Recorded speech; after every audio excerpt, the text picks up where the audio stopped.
Salaam, good evening to the viewers watching us within Zambia and beyond. To present the news, my name is Jeffrey Ziambo. Our top stories in the news tonight: MAFINGA residents bemoan the poor state of the ISOKA-MUYOMBE road. Teachers left out of the recruitment exercise advised to form cooperatives. KALABA ditches the Democratic Party. In international news, USAID promises 1.3 billion United States dollars to help the Horn of Africa hit by severe drought. And in sports news, Zambia draws against Mozambique in the CHAN qualifier match. On Monday, 25th July 2022, on National Matters, join Pastor Moses Chiluba as he hosts the FTD President, Madam Edith Nawakwe. So, someone must stand up for justice. Someone must stand up for justice. And if Edith Nawakwe is seeing that she's standing up for a poor family, so be it. I'm your pastor and, of course, host. As they discuss empowering Zambian nationals. Invite others to participate through phoning, on Skype, Zoom, WhatsApp and text messages. On TSTV channel 274, GoTV channel 98 and Topstar channel 106. Make a date with us.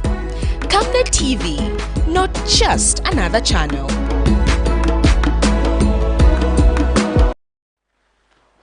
Hello again, another news in detail.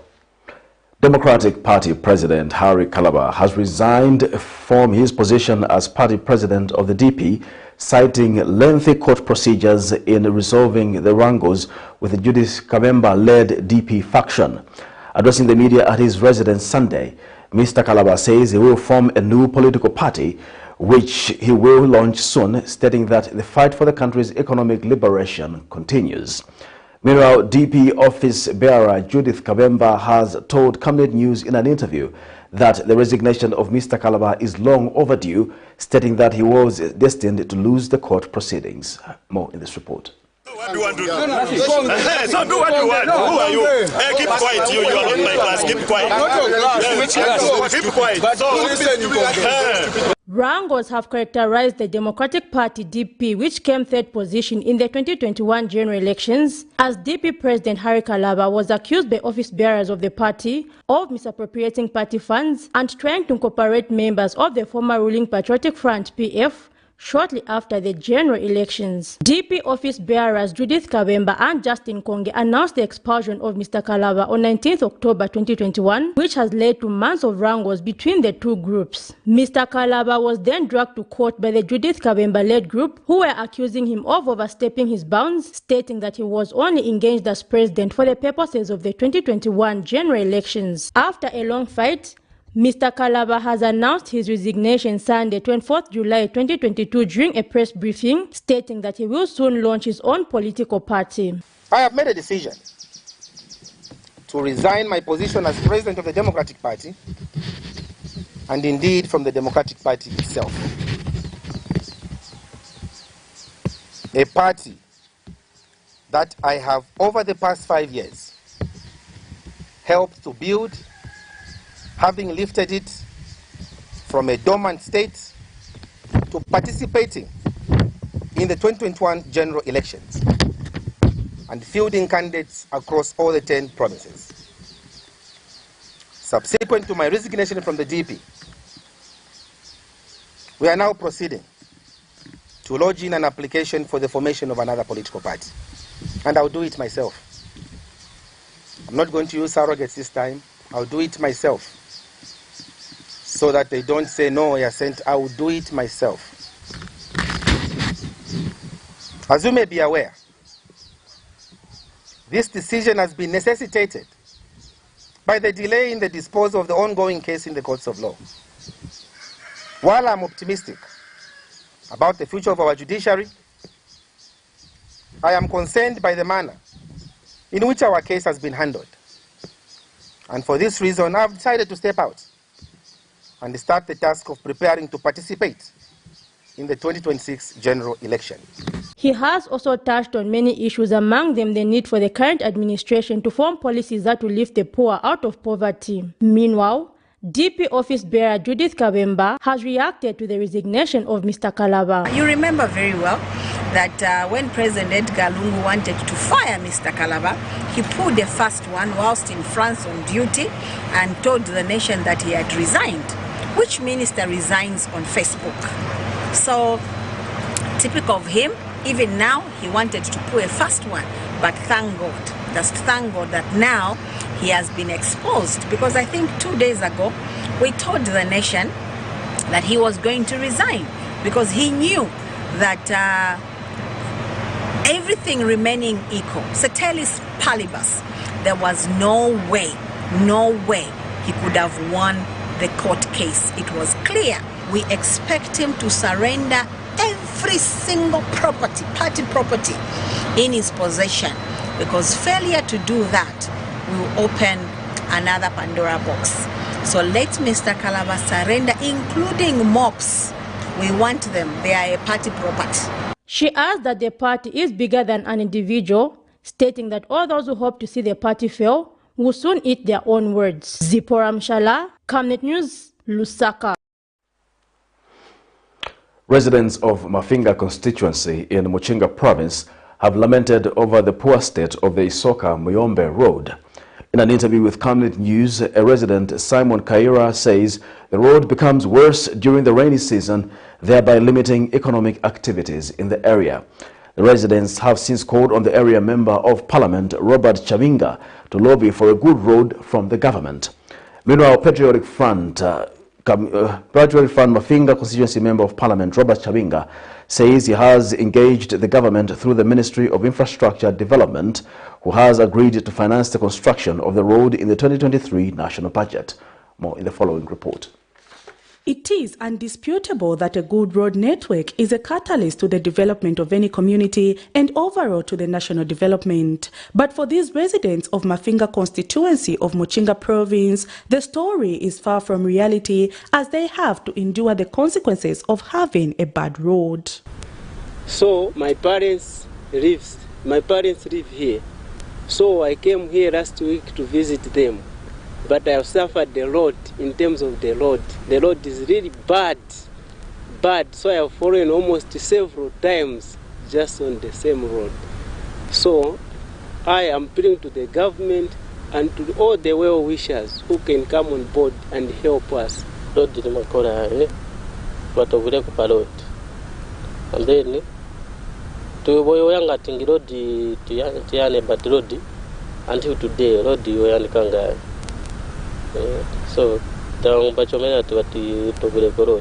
The narrow, hilly and heavy road is a nightmare for the residents of MAFINGA, as it becomes almost impassable during the rain season. The road users are now calling on the area member of parliament to lobby for a good road to lessen their burdens. If you can see, this time is dry season, but it's not passable. What more in rain season?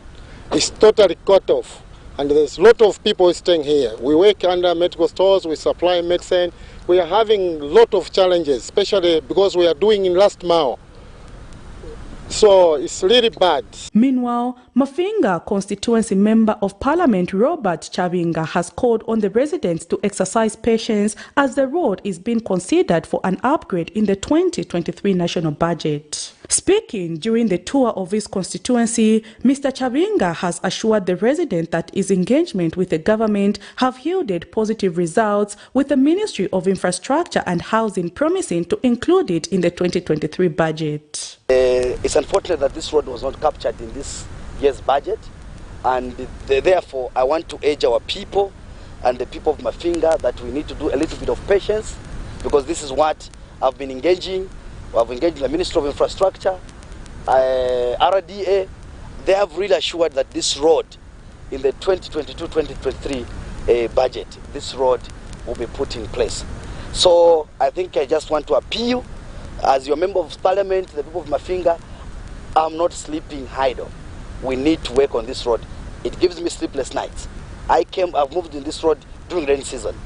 I've come personally to check on this program. It is therefore the hope of the residents to see the commitment come to reality. Prudence Chota, reporting for Camnet TV News. The Zambia Land Alliance has called on the current administration to strengthen the implementation of current existing land laws to ensure that no land is illegally demarcated by any individual, including political party cadres.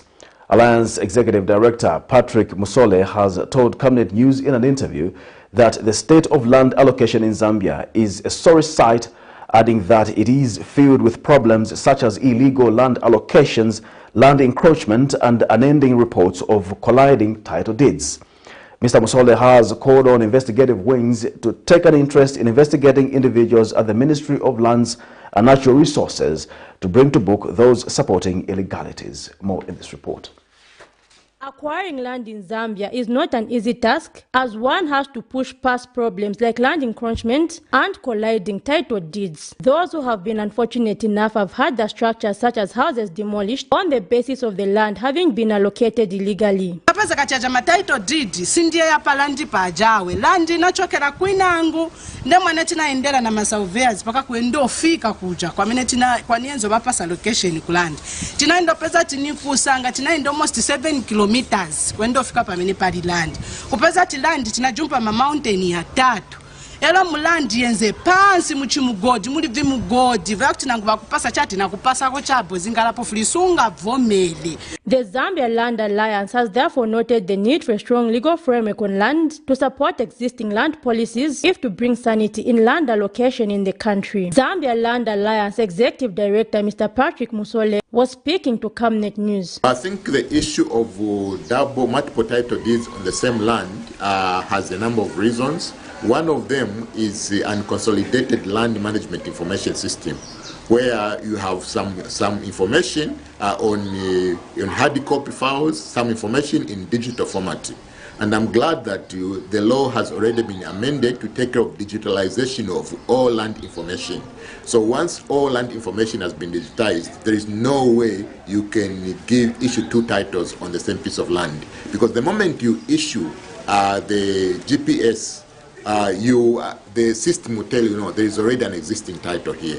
He has also called on investigative wings in the country to investigate individuals at the Ministry of Lands and Natural Resources alleged to be perpetuating land illegalities. We need thorough investigation to ensure that people who are innocent but are accused are cleared, and those that are found wanting are prosecuted according to the law. So I think we need the investigation wings to get to work to ensure that all the people that have their hands dirty are dealt with and are removed from the system. Because as long as we still have people whose hands are dirty, they will be covering up information. They will probably continue to perpetrate the same thing because they have been involved in these illegalities. The Zambia Land Alliance has also urged other civil society organizations to embark on mass sensitization to educate citizens on their land rights. Zipporah Mshala, Camnet News, Lusaka. The Health Professions Council of Zambia, HCSB, has advised health facilities in the country to adhere to set standards of healthcare at all times. HCSB Public Relations Officer Mwaka Namfukwe says health facilities should not merely focus on exhibiting quality for purposes of scoring high during HCSB routine inspections, but that they must provide consistent quality healthcare services in the interest of the public. Ms. Namfukwe said this in Southern Province when the regulatory body is assessing compliance in Class C health facilities and among health practitioners. Out of 9 health facilities inspected in Siavonga, Chikankata and Mazabuka districts, 2 private facilities have been found operating below minimum standards. Meanwhile, 8 health practitioners in the stated districts have been found working with expired practicing certificates. Well, so far from the 3 districts that we have inspected here in Southern Province, that is Siavonga, Chikankata and Mazabuka, we have inspected 9 health facilities, and out of these 9 we found 2 to be violating standards. So we're going to issue notices of violation to these 2 health facilities, and after our inspectors have compiled comprehensive reports, then we will know what action to take, and depending on how the facilities will respond in terms of putting up corrective measures. As for health practitioners, we discovered 8 that have been operating with expired practicing certificates, some of them from as far as 2019 and 2020 up to 2022. Just to remind our stakeholders is that the role of HBCZ is to safeguard the quality of healthcare services. And to do this, we regulate and monitor the conduct, the professional conduct of health facilities as well as health practitioners. The Center for Trade Policy and Development, CTPD, has advised government to step up efforts in coming up with innovative approaches of encouraging private sector participation as a way of raising more national resources to spend on social sectors. Speaking in an exclusive interview with Camnet News, CTPD Executive Director ISOKA-MUYOMBE says the massive recruitment of teachers and health personnel in 2022 will mean government will have to spend more on the public service wage bill, thereby affecting spending on the social sectors. Mr. MUYOMBE says the private sector participation will create more employment opportunities, which will see the government collect more resources through taxes. He also says government should step up efforts towards restructuring the debt, which he says will free up resources that will be channeled towards other sectors' spending. More in this report. The recruitment of the over 30,000 teachers has brought a lot of joy among those who had spent many years waiting to put their skills into practice. Celebrating, but it's obvious I'll cry afterwards. You know, joy, tears of joy. Bro, I'm there, bro, I'm there. The massive recruitment, which will also include over 11,000 health personnel in 2022 alone, however, comes with its own challenges, such as the government having to spend more resources on the public wage bill, which will limit government spending on other social sectors that are also of importance to humans. The recruitment of teachers as well as health personnel, it will definitely have an impact on the budget because this means that more resources need to be allocated towards the payment of salaries as well as other allowances that come with such a huge workforce. Mr. MUYOMBE has since suggested to the government that it should step up efforts in coming up with innovative approaches of encouraging the private sector participation as a way of raising more national resources to spend on the social sector. There is need for government to step up efforts in coming up with innovative approaches of encouraging private sector participation. It is through private sector participation that government's efforts will equally be complemented. We'll have an alternative sector that will be absorbing our graduates, and it will create options for our people, whether they can work in the private sector or work for the public sector. The CTPD Executive Director has also suggested that the government should step up efforts towards restructuring the debt, which he says will free up resources that will be channeled towards the social sector spending. Government will need to actually step up efforts towards the restructuring of public debt. Once that is done, it will free up resources which can ultimately be channeled now to the new areas of spending. The aspirations of Zambia becoming a prosperous middle-income country by the year 2030 will not be attainable if majority of Zambian workforce remains unemployed and unproductive. But there is need to also balance how much the government spends on debt repayment as well as the public wage bill, to which has been constraining almost 80% of the national budget, thereby limiting spending on other social sectors. The National Union for Public and Private Educators of Zambia, NUPEZ, has urged government to provide decent accommodation to the newly recruited teachers in rural areas. Speaking to Camnet News, NUPEZ Executive Director Victor Muyumba says providing decent accommodation will not only motivate teachers to perform to their best, but also satisfy them to stay in areas they have been sent to. Mr. Muyumba says a conducive learning environment acts as a catalyst in fostering quality education. More in the following report. It has brought excitement to many teachers after many years of waiting for them to be recruited to the teacher service. Many stakeholders have come to encourage teachers to be professional in their conduct and ensure that they deliver quality education to all the learners stretched out across the country. And speaking to Camnet TV News, the National Union for Public and Private Educators of Zambia, NUPEZ, through their executive president, Victor Muyombe, says though much is expected from teachers, governments too should play a role in ensuring that teachers deliver to their best capacity. He says the UPND administration should work to improve the living standards of teachers, especially those deployed in rural areas. Appeal to government to ensure that the rural parts of this country are developed. We are sending people to rural places for them to work, for them to provide a service. But again, we don't have to appear as if it's a punitive measure.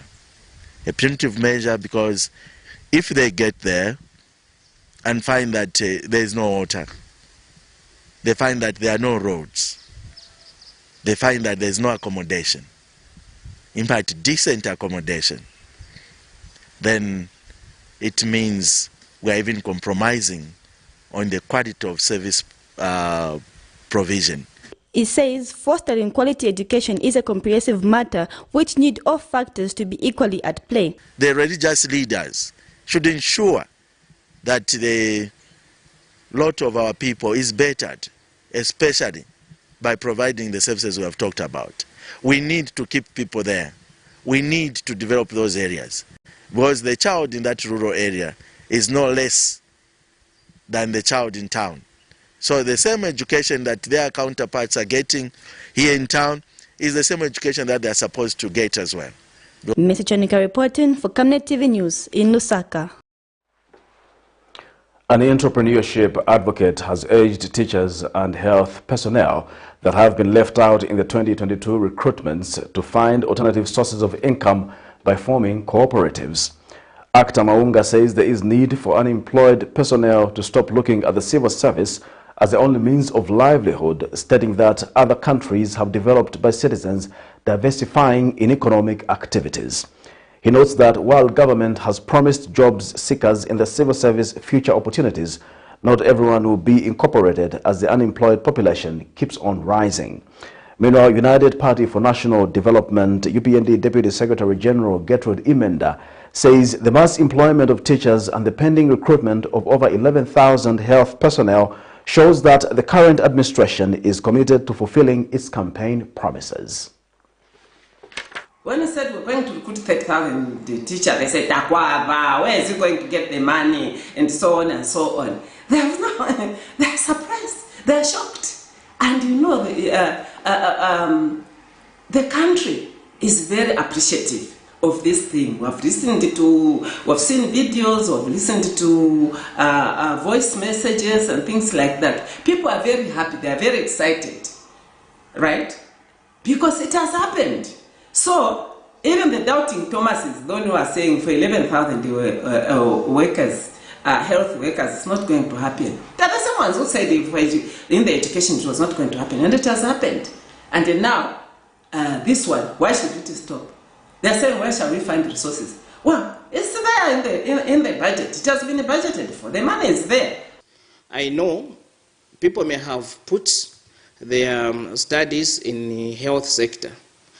Even in the health sector, people can come up together, start up a clinic, a private clinic. People can still venture into some kind of community-based health programs, and they shall be supported as cooperatives as they are waiting for that employment. You know, I take it like a challenge that it is important, in fact, for us to venture into entrepreneurship activities, because it's not only benefiting us as individuals, it benefits the people that we employ. Not only that, also the community that we may serve. The Community Resource Board Association President George Tembo has underscored the need for community members to play an active role in the management of the country's wildlife and natural resources in order to benefit from them. Speaking to journalists in Lusaka Sunday, Mr. Tembo says community members should be engaged at all levels of wildlife management, adding that before there is any legislative changes in the management of wildlife, the community should be made aware. Meanwhile, the Community Leaders Network of Southern African Development Community Chairperson Roger Slubilo says government is working towards promoting a sustainable future through wildlife economy and nature-based tourism. More in this report. Zambia has recognized its potential in wildlife and natural resources, hence its call to protect, promote and preserve it. And speaking upon arrival from Rwanda at Kenneth Kaunda International Airport, one of the delegates from Zambia, the Community Resources Board Association President George Tembo says community members should be engaged in the management of wildlife and natural resources in the country, saying that that is the best way they can benefit from them. He says it is the community that manages and lives with the said wildlife, hence benefits should be trickling down to the ordinary citizens. This was merely basing on community participation.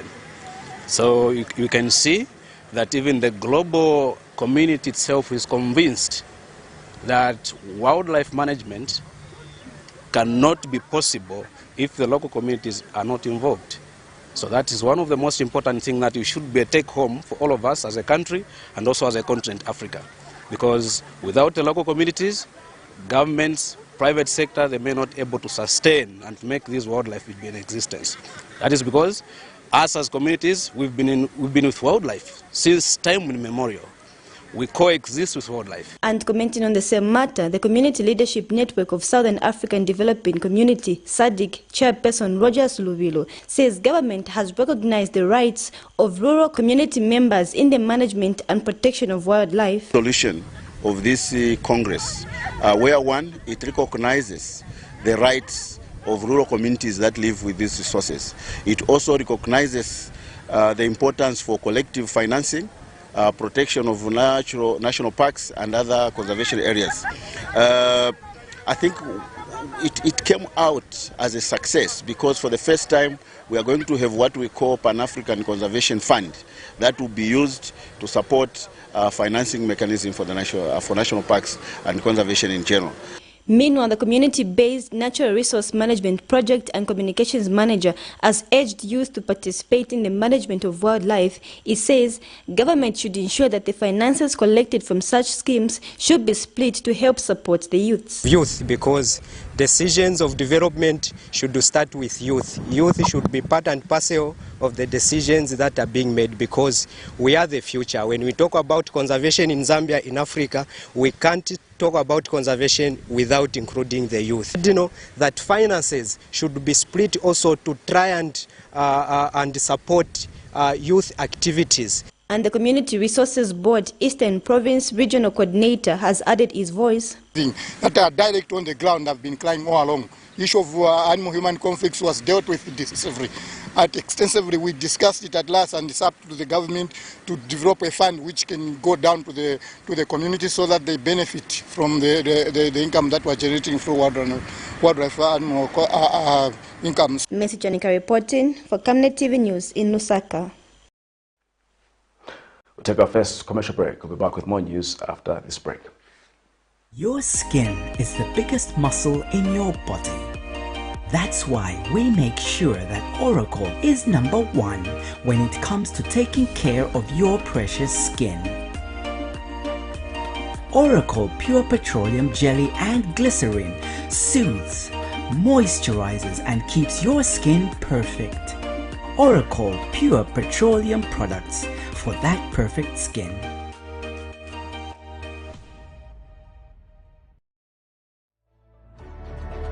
Water is life. Each drop counts and each must be cherished. Our tried and tested product meets all international standards. With our smart drip technology, we aim to deliver precision irrigation designed to reduce blockage and wastage, ensuring a high yield. RenGlow, your smart irrigation partner.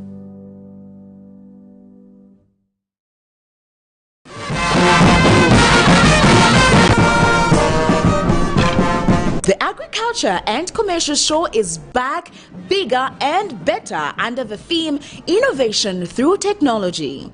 And as Camnet TV, we are here to transform your business through our technology.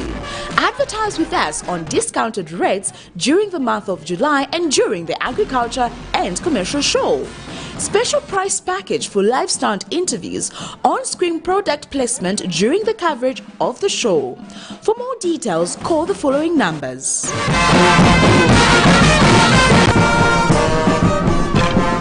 Camnet TV, not just another channel.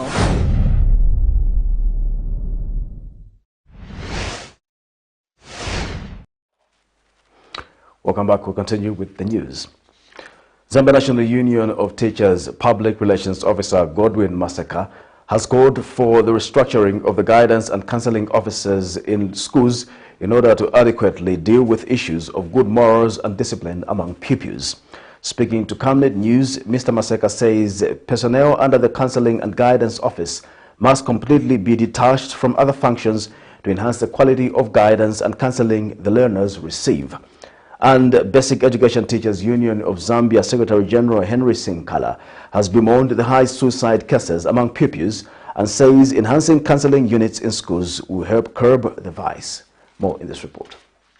A guidance and counseling office in schools is meant to help learners develop academically and socially.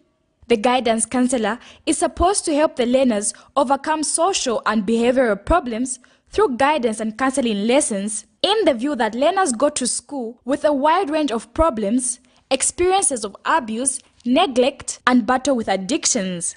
Of recent, it seems this office is not performing to its intended purpose, as cases of drug abuse, suicide cases among school-going children in the country have increased. In a recent case where a total number of 24 pupils were picked up by the Zambia police from Kitwa Boys Secondary School for suspected drug abuse during an operation Zambia police conducted at the school. It is for this reason Zambia National Union of Teachers, ZANUT, Public Relations Officer Godwin Maseka is calling on the reinforcement of the Guidance and Counseling Office in schools countrywide. There is a need to enhance the quality of Guidance and Counseling Department. In the Ministry of General Education in general, you will discover that guidance and counseling is not very much a standalone department, but it's a department which is just more or less like anchored and mostly associated with exams. Our advocates as labor movement is to say that it's imperative that guidance and counseling is actually reinforced to an extent where all psychosocial issues that are affecting learners are attended to standard expected. Mr. Maseka says personnel under the Guidance and Counseling Office must detach from all other functions and entirely concentrate on counseling the learners. In terms of teachers, completely detached from teaching, but given the responsibility to ensuring that they are attending to the learners on a daily basis, so that sanity can actually return in schools. You and me will agree that 3 weeks ago, pupils in Copperbelt province, in particular Kitwe district, they were found loitering, engaged in drug abuse, alcohol abuse, and it becomes very, very sad. And Basic Education Teacher Union of Zambia Secretary General Henry Sinkala has also echoed the need for counseling in schools to be enhanced. It's high time we enhanced the counseling units in our schools. We should create counseling units, and that counseling should be timetabled and should be examinable by ECZ. When this is done, would really prevent, would really save so many lives we are losing as a nation, and most of these are young lives. Therefore our future is bleak. Cherish Sibote for Camnet News in Lusaka. The Zambia National Men's Network for Gender and Development says it has targeted to transform 2,000 men of Chibombo district into allies of positive change through the Building Community Solidarity Project. Men's Network National Coordinator Nelson Banda says the project is aimed at ending toxic masculinity that perpetuates gender-based violence against women and girls with support from the Canadian Fund for Local Initiative. Mr. Banda says the transformation of men in positive masculinity will create communities which respect and value the rights and freedoms of women and children so that they are able to live violent-free lives. Zambia National Men's Network is embarking on a project to target 2,000 men in Chibombo district. These men will be trained as allies to support the promotion or the advancement of women's rights in the communities. The project will actually be supported by the Canadian Fund for Local Initiative, and we are aiming at mobilizing men in the communities so that they can participate in programs to end gender-based violence and advancement of gender equalities. This is in line with the Zambia's commitment to promoting gender equality as enshrined in regional and international instruments such as CEDAW, SADC and African unions, which all have provisions of ending gender-based violence and promoting women's rights, women and girls' rights. So the men that will be mobilized will actually be champions to promote the promotion of rights such as the abuse, which includes ending land grabs, child marriages, and all forms of gender discrimination against women and girls. Rufunsa District Commissioner Richard Mabena has expressed disappointment at the abandonment of the multi-million kwacha 531 hectares Shikaveta irrigation farming block. Speaking when a team of agricultural experts from the Zambia Correctional Service, led by Deputy Commissioner Emmanuel Sikazwe, visited the project, Mr. Mabena said it was sad that such government resources can go to waste. And Dr. Emmanuel Sikazwe and his entourage appreciated the farming block, saying it can add value to the expansion of their farmland across the country. Meanwhile, Chief Shikaveta also said there is a need for the government to give the facility to organizations that will put the project to benefit the locals and the country at large. The Shikaveta farming block was funded at a cost of $1.4 million United States dollars, and the Zambian government under the Agricultural Productivity and Market Enhancement Project AMEP in an effort to enhance the food security in the district. This is the multi-million kwacha Shikaveta irrigation farming block in Rufunsa district where the equipment is going to waste as there is no one taking care of it. Rufunsa District Commissioner Richard Mabena has taken experts from the Zambia Correctional Service to appreciate the project and see what they can do with this facility. But you can see for yourself. My cry is to see this project being productive and used, because a lot of money has been pumped here. At this rate where we are, believe me, 2, 3, 4 months, these implements, or maybe this, all the what we've seen, don't be there. Therefore, I appeal to you people who have got the expertise, how you can use this. Agriculture experts from the Zambia Correctional Service appreciated the project. We have land in many places which still has a lot of trees in them. But here where you brought us, the land is already cleared. And that's the land that we've been crying for. We want to expand our production, we want to increase our productive land. But and we hope that soon and very soon we'll be on the ground to start the project. We shall go and inform our Commissioner General so that with our PSO so that we can discuss. Chief Shikaveta is equally concerned about the project.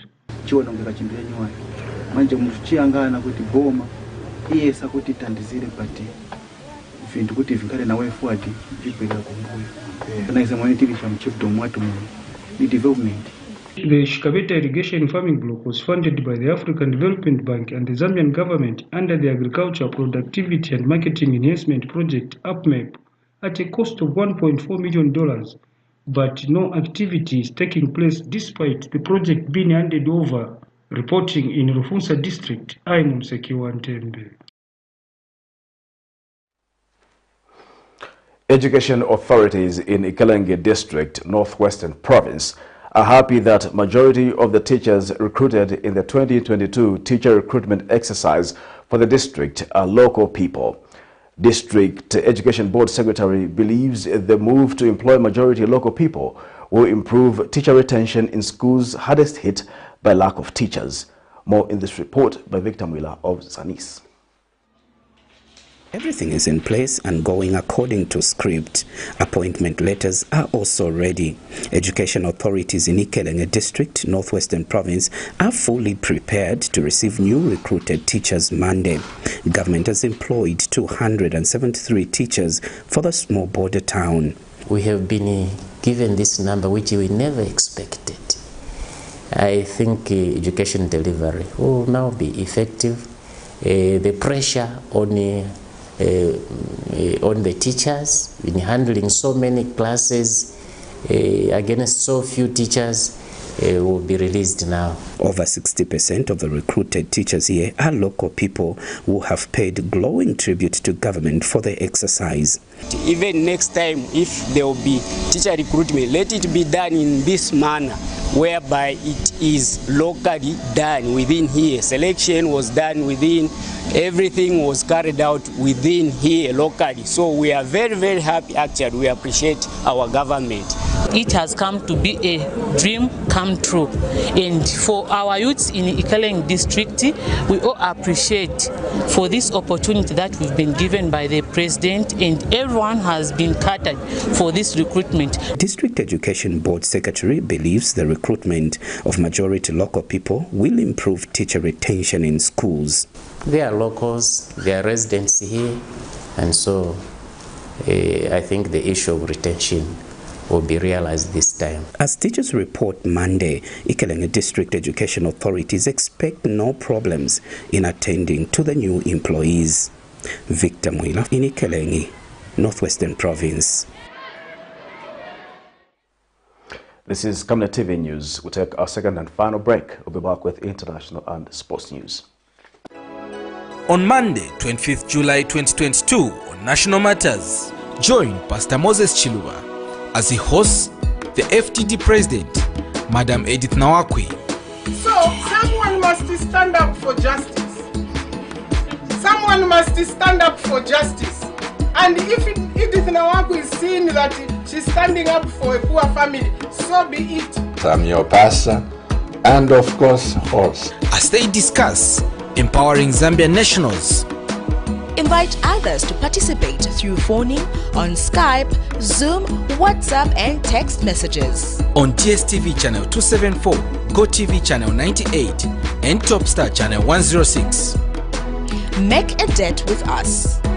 Camnet TV, not just another channel.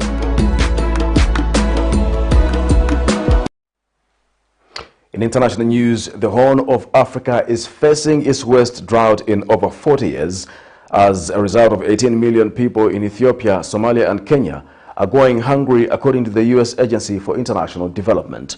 The agency met with residents of a village in Turkana, northwest Kenya on July 23 to find ways to improve their support. This time, the USAID's administrator, Samantha Power, has promised to finance more than $1 billion United States of assistance as the situation is showing no sign of improvement. In other international news, farmers in Indonesia are struggling with an outbreak of foot and mouth disease for the first time in almost 40 years, as more than 410,000 cases have been recorded so far. The Southeast Asian country successfully eradicated the virus behind the disease in 1986 and was declared foot and mouth disease-free by the World Organization for Animal Health in 1990. For more in international news, here is a roundup. The Horn of Africa is facing its worst drought in over 40 years. As a result, 18 million people in Ethiopia, Somalia and Kenya are going hungry, according to the U.S. Agency for International Development. The agency met with residents of a village in Turkana, northwest Kenya, to improve their support. My children ask me for food, and yet I can neither provide food for them nor steal it. I'm too old to become a thief. This desperate situation makes me shed tears. The food we receive is hardly enough, as we have to share with our neighbours who may not have been lucky enough to receive some. Because of this, the food barely lasts 3 days. Other humanitarian actors, such as the UN's relief chief, have in recent months called for urgent action after visiting the region. This time, USAID's administrator vowed for an assistance of over $1 billion. All of their livestock had been wiped out, decimated by this drought. So we are talking about the massive loss of livelihood and the risk of the massive loss of life. They're providing $1.6 billion in financial support to our partners who are doing everything from building boreholes or repairing boreholes so there can be some source of water, to providing food, to providing medicines. A situation showing no sign of improvement. A regional development organization in East Africa warned on Friday a total of more than 15 million people could face severe food insecurity this year. Foot and mouth disease spreads across Indonesia. This has become a familiar exercise for farmers. This dairy cow is unable to walk or even stand. Farmers are taking her to an abattoir. This disease is frightening. First it hits their mouths with blisters, then the hoofs. Some cannot even walk, they just fall to the ground. The highly contagious viral disease causes fevers and painful blisters. Infected animals lose their appetite, resulting in dramatic weight loss. Some go lame and many die.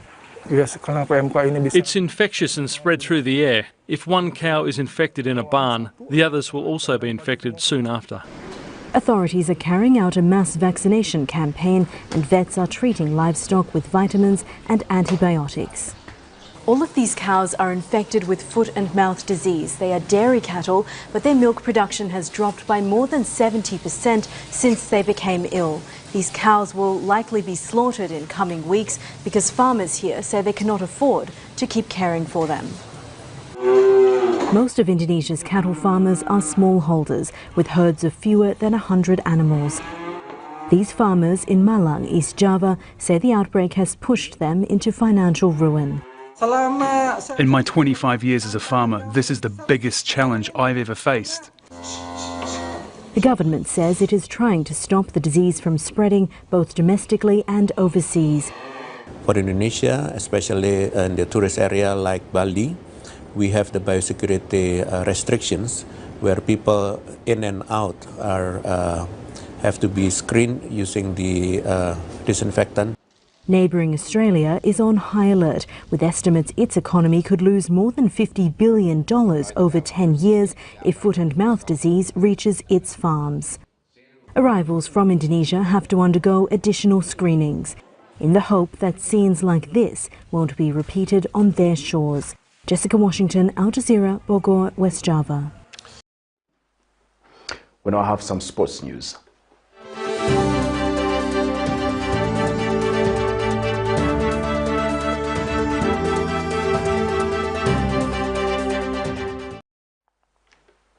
And in sports news tonight, the Zambia national soccer team has drawn with Mozambique in a match played in the Estadio do Zimpeto of Mozambique in the CHAN qualifier match. In the 90 minutes played, the Chipolopolo and OS Mambas drew nil as both sides failed to secure a goal to put them in the lead. And during the match, Zambia withdrew Patrick Gondwe and Luka Chamanga for Saddam Piri and Prosper Chiluya, while Ricky Banda was withdrawn for Jimmy Mukea. The substitution was, however, not enough to secure the national team a goal. The two sides will meet on Saturday in Lusaka for the return leg at the National Heroes Stadium. To end Camnet television news, we take a look at stories making headlines once again. MAFINGA residents bemoan the poor state of the ISOKA-MUYOMBE road. Teachers left out of the recruitment exercise advised to form cooperatives. KALABA ditches the Democratic Party. In international news, USAID promises $1.3 billion United States dollars to help the Horn of Africa hit by severe drought. And in sports news, Zambia draws against Mozambique in the CHAN qualifier match. We now look at the current verse of the day, which is coming from Romans 12, verse 1 to 2. Therefore, brothers, by the mercies of God, I urge you to present your bodies as a living sacrifice, holy and pleasing to God. This is your spiritual worship. Do not be conformed to this age, but be transformed by the renewing of your mind, so that you may discern what is the good, pleasing, and perfect will of God. Thank you so much for watching the news. My name is Jeffrey Ziambo. Good night.